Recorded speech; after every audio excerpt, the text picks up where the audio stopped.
Malady's hanging scene, it's just madness. They should burn you! Penance realises it could be them in Malady's position, and if they can't stop it, they should. This is a case where justice must be seen, and it requires a bloodletting. They're killing her to make a big example out of her. That's, I think, the principle of it. Public execution we abolished 30 years ago. They're hanging Malady for being touched. Harriet's MO is to abide by the law. So she sides with Penance because there's a disparity of justice there.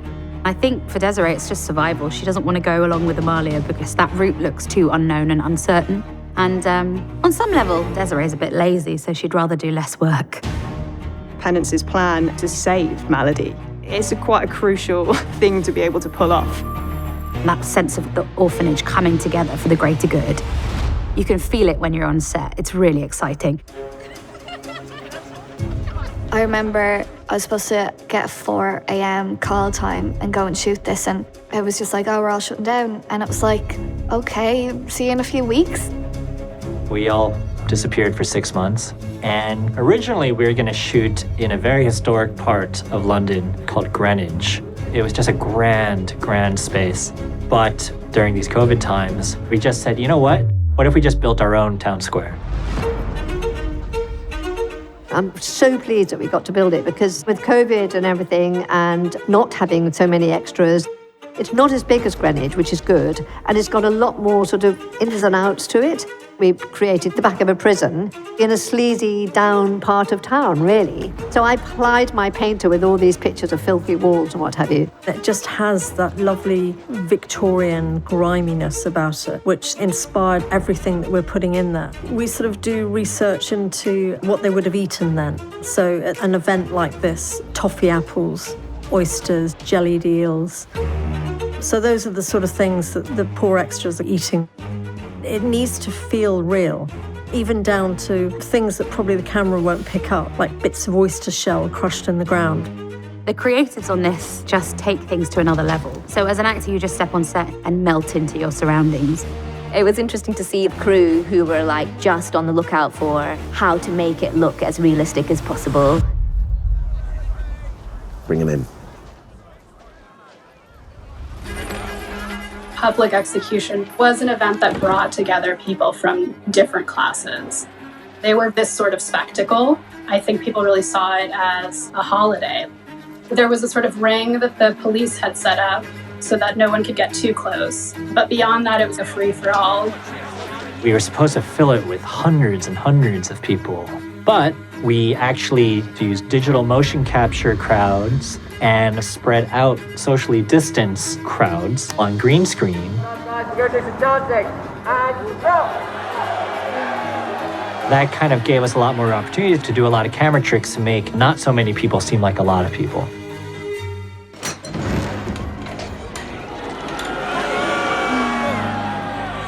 The hanging of Malady, it won't actually be our actor, it'll be a stunt double because it's more unpleasant than it is dangerous.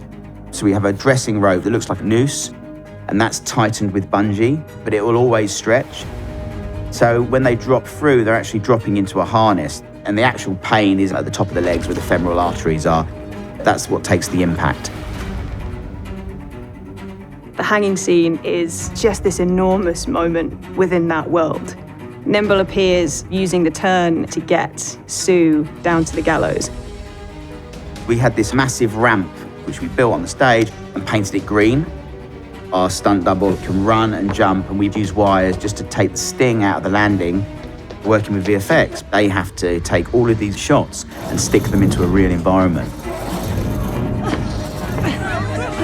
Shoot! Shoot that! And then it all kicks off, it all goes crazy. See, I knew that Amy Manson wasn't going to die in that episode, and I was like, okay, what's the loophole here? She wanted people to see.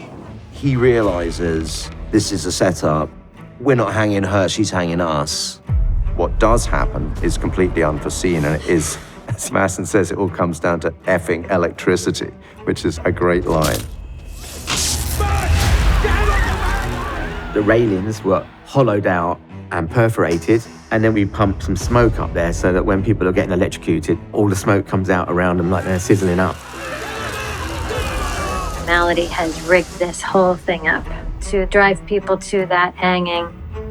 She set up this identity for herself that she's going to be able to observe. She's harboring a hell of a lot of resentment and pain, and she needs to seek revenge.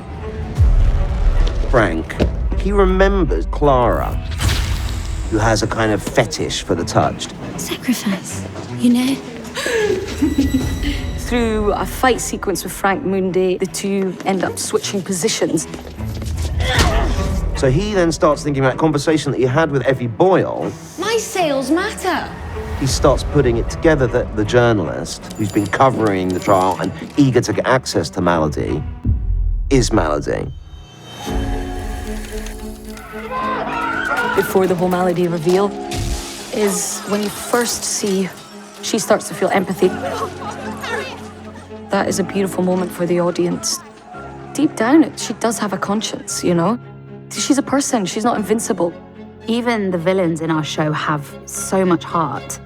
The Effie reveal was great fun. And that was the hardest bit, trying to hide Malady's wig under another wig.